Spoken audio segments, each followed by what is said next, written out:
Hi, I'm here to give an honest review on my new soldering kit here. I just got a new one because my old one, the tip had disintegrated because I wasn't able to clean it. This new one here has a sponge that you can get wet so that in between soldering you can dry your tip and then clean the tip here to remove any oxidization to keep the tip lasting a long time. It also comes with 5 additional tips so that you can get into all the nooks and crannies.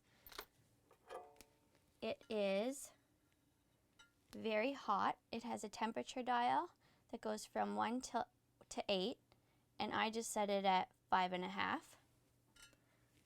It came with little tweezers, which is perfect for gripping your piece so that you don't burn your hand.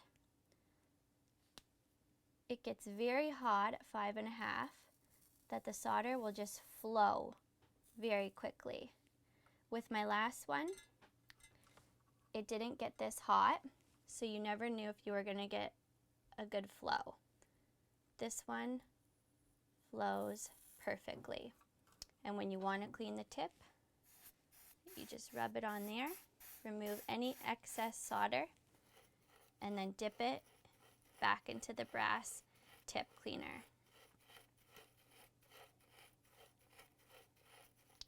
This way, you will never have to worry about your tip disintegrating. I hope you enjoyed this review, and thank you very much for watching.